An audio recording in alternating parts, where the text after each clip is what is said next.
Hello friends, this is my new channel. All friends, support with love and also subscribe. I want to get 1 million subscribers. Thank you.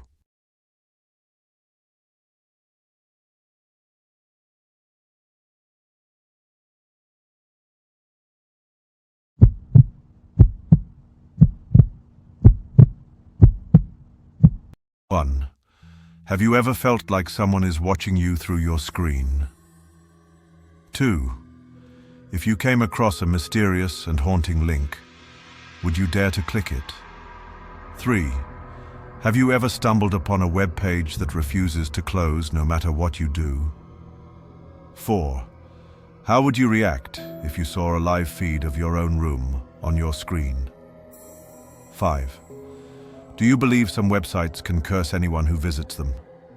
If you have the courage to answer these questions, this story is for you. It was 2 a.m., and Jason, a college student, sat alone in his dimly lit room. Sleep eluded him, and boredom crept in. To pass the time, he turned to the internet, searching for something new and exciting. Jason often spent hours scrolling through YouTube and Wikipedia, but tonight he wanted something different. He typed "World's Scariest Internet Mysteries" into the search bar. Within seconds, a list of strange websites and forums appeared. One site stood out: The Dark Web Tales. Its design was outdated, and the titles of the stories were bizarre: Lost Time, The World Behind Mirrors, and The Internet's Curse. Jason's curiosity piqued. He clicked on The Internet's Curse. The page loaded with an ominous warning. This story is only for those who can handle true fear. If you fail to finish reading, it will follow you. Jason laughed. What a joke, he muttered, then began reading. The story was about a mysterious man who spent years browsing the internet's darkest corners. One day, he stumbled upon a website that could never be closed. Those who visited it began experiencing terrifying events in their lives. At the end of the story, there was a link. If you want to uncover the truth, click here. Jason hesitated but couldn't resist. He clicked. The screen went black. His computer began working on its own, and a video started playing. The video showed an empty room with a single chair and a mirror. Jason squinted as he noticed a shadow moving in the mirror. It seemed to be watching him. Suddenly the video stopped, and a new message appeared. Now you'll understand the true meaning of fear. Look behind you. Jason froze, his heart racing. Gathering courage, he turned around, but the room was empty. When he faced the screen again, it displayed a live feed of his own room. He could see himself sitting at the desk. His breath hitched as he noticed something else in the video. A dark figure standing just behind him. Jason jumped from his chair, but the figure was gone. The lights flickered, and his computer screen displayed one final message. Welcome to the curse. The next day, Jason's friends found his room empty, the computer still on. On the screen was a single sentence. Who's next? Ending teaser. Rumor has it that after Jason disappeared, others who read his story tried to find the same link. Some succeeded, but none were ever heard from again. Think this is just a story? In the next episode, we'll reveal real-life cases tied to the internet's curse. Are you brave enough to face the truth? Stay tuned.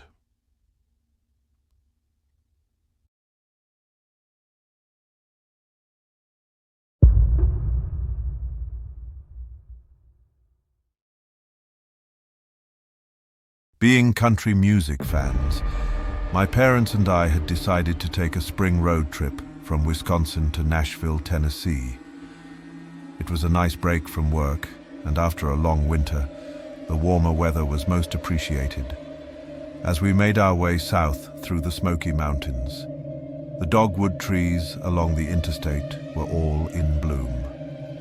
We'd stopped to tour Mammoth Cave and then planned to visit the Grand Old Opryland Amusement Park, and to take a cruise down the Cumberland River on the General Jackson showboat. On one morning at our Nashville hotel, we'd awoken to some unexpected rainy weather and were looking for something to do before the forecasted sunshine had arrived. In a hotel lobby display rack, I came across a brochure for a place called the Hermitage. The strange name of this attraction had caught my eye, and looking over the brochure, I discovered the Hermitage to be the name that President Andrew Jackson had given to his cotton plantation located just east of Nashville. Now a National Historic Landmark. The Hermitage is where Old Hickory had lived throughout most of his adult life, and until his death in 1845. It appeared to be fairly close to the city, and possibly an interesting place to ride out the rain. I don't recall a lot of details about the guided mansion tour itself, other than how surprised I was at seeing how small all of the beds were, and of learning how much shorter people were back then. I found it somewhat unsettling to think of our revered forefathers as all being dwarf-like, but then remembered that Abraham Lincoln was 6 feet 4 inches tall. George Washington was 6 feet 2 inches, at the height of his height. Ben Franklin had almost hit 6 foot tall. Did these people have longer beds than everyone else? Or did taller people in those days simply get shorted on the foot end of beds? I guess the mystery prevails. After completing the guided tour of the mansion itself, we exited a rear door to explore the grounds. Strolling down to a path that led to the gardens, we were greeted by sunshine as the rain had subsided. As we walked on the path, I was surveying the various farm buildings and thinking about all of the work and activity that must have been going on back in the time Old Hickory. Looking over to my left, I saw a long rectangular hewn log building where a young black woman leaning peacefully against one of its longer sides. Wearing a full-length off-white dress and apron, she appeared to be taking a rest from her work. What I immediately noticed was that there was something about her that seemed almost photographically serene and beautiful. Though the clothing she wore was simple and old-fashioned, she seemed poised, elegant, and somehow almost angelic. In her arms, she held a very large basket that was shaped like an Asian wok. The shallow basket looked to be a few feet in diameter, and I thought how impractical its rounded bottom would be, and that the basket would wobble when set on a table. Her basket held several bundles of straw-like cuttings, each wrapped with a band of cloth. This also struck me as a strange thing to do. Why would anyone bother bundling straw, wheat, or anything other grass product? Aside from these details, I was mostly struck by the young woman's graceful look and pose as she rested against the side of the building in the warm sunshine. I assumed she was playing the role of a slave woman and waiting for tourists to visit her building, upon which time she would present her talk on what it was like to have lived and worked as a slave at the Hermitage. I nudged my mother walking beside me, planning to point out the young woman and my expectation of role-playing characters on the mansion grounds, when, still looking at the beautiful young woman, she suddenly vanished. In the blink of an eye, she was gone. My first thought was that the young woman must have stepped back and into a doorway that I hadn't noticed. But how could she have possibly moved so quickly? As I stepped off the path and began visually searching the side of the building for a doorway, or any opening at all, my mother laughed a bit at my unusual behavior and asked what I was doing. I just felt confused and told her of the young woman who had been leaning against the building. Next, I spotted what appeared to be an employee, wearing a tan-colored ranger-like uniform, standing up the path nearer the gardens. I went ahead of my parents and asked the employee if the Hermitage had personnel dressed in period clothing, playing the role of plantation workers from the 1800s. She was familiar with the practice, but informed me that the Hermitage had no such personnel. Perhaps looking confused, the uniformed staffer then asked the reason for my question. I described what I had seen.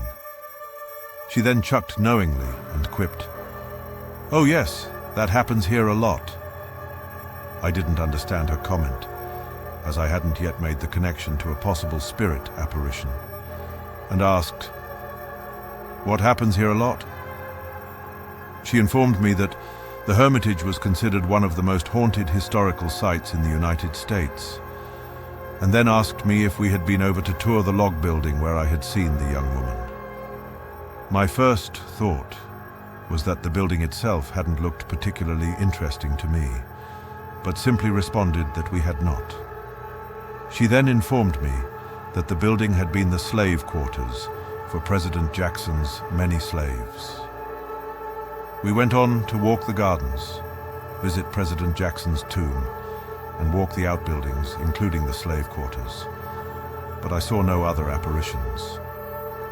Strangely, as I look back on the experience, I seem to have simply moved on that day, never giving the entire experience much afterthought. Years later, while assisting a friend with his thesis paper at a Wisconsin University library, I ran across a book that was titled something like America's Most Haunted Places. Glancing through the table of contents, I quickly noticed that the Hermitage was listed among the haunted sites. Also, many years later, curious about the large wok-shaped basket and bundled straw cuttings, I discovered that both were common to the time period. The large wok-shaped baskets were designed to toss and then catch harvested seeds, such as wild rice and barley, into the wind. The practice allowed the chaff, thin-dried outer skin, of the seeds to be blown off before being used for food. The bundled straw-like stems that I had seen in the basket were cut and bundled by size during the busy harvest season. Later, when the slower winter months provided time, the bundled stems could then be pulled from storage and made into baskets and brooms. Considering that it is completely possible for anyone to experience realistic hallucinations, I particularly liked the detail of the unusual basket and bundles. If I were hallucinating, and it should be noted that I seldom use alcohol or any drugs, how could my mind fabricate something so specific and of which I had no prior knowledge? Also, on that day at the Hermitage, I had not been particularly engrossed in, or even all that impressed with the tour of the mansion itself, or the experience overall. Simply put, I found the tour mildly interesting, and I appreciated its historical value, but had not been deep in thought about slavery or any other aspect of the experience that would have precipitated delusional visions. To this day, what I remember most vividly, and am still most impressed by when recalling the experience, is just how palpable the serenity and peacefulness of the young slave woman.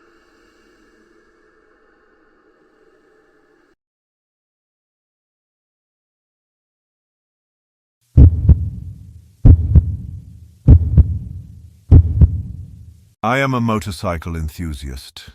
Every weekend, off from work, I will never ever miss any long ride, hanging out with my crew, friends.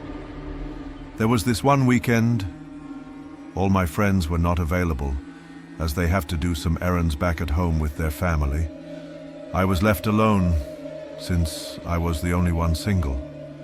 It was payday, it's Friday, and the weather was just perfect for a long ride.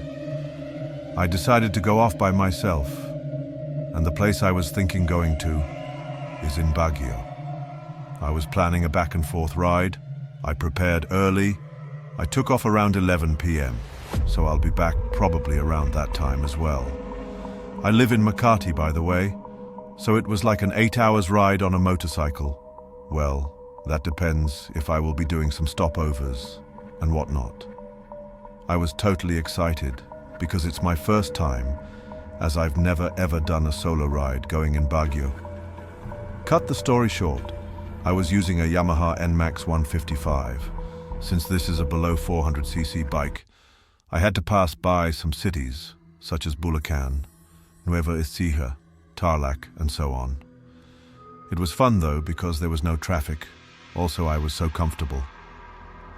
I arrived in Baguio around 7 a.m., if I can recall. Trust me, that time, I was in awe. I was able to fulfill one of my to-do lists. I went to Diplomat Hotel and dined at the new La Peral house. It was not that scary anymore. I tried to blend in, like I was a local guy in Baguio. I couldn't describe how awesome that was until I forgot to check the time. It was already 4:45 p.m. in the afternoon. I swear, I didn't notice the time, and I had no choice but to stay there. I was a bit tired as well, a bit hesitant on renting a transient house, as I am well aware about the stories behind transient houses in Baguio. Well, it is what it is. I rented a transient house near SM. I won't be naming the place for its security. Trust me, upon checking in, maybe it was just because of what I know about ghosts and stuff, I felt uneasy right away, though the receptionist was so friendly, which made me feel at home. I tried to not think about it and just sleep and bounce back, but that was just not the case. Around 9 p.m., I was just browsing on my phone, tried to edit some of my videos, just to divert my attention from me feeling creeped out, and it's still not working. I decided to get a couple of beers so I can sleep while drinking and listening to music. When I came back and opened one of my beers, I saw a handprint on my mirror, like an adult handprint. I'm like, nah, I'm out of here. I was not even tipsy that time. I just literally sipped once from the beer I had in my hand, and there it was. So I tried to be positive towards it. Maybe it was just the host's handprint, since she was showing me the room earlier. So, I moved on, just continue doing my thing. But at the back of my head I'm thinking, I am not going to finish this drink in case art task tea happens. I am in my 100% state of mind. I went to the restroom, washed my face to get comfortable, brushed my teeth and sat on the table beside the mirror I was talking about, and boom. There was it. The mirror is facing the restroom. I left the lights turned on, and even though the room's lights were turned on, I almost dropped the bottle I am holding. I saw a silhouette of a big guy in my restroom, like he was peeking at me. I went out right away. I described the situation to the host, and she was like looking at me, like she knew that there was this kind of shadowy thing in that specific pod. But she didn't tell me. She offered on giving a bigger room, and with the same price. I was so polite. But I said, no, I'm leaving. I realized on my way home sometimes in life we have to take the risk at all times. You will never know what waits for us on the other side. It was fun and creepy, but you have to try going somewhere by yourself. I hope you like this story I have.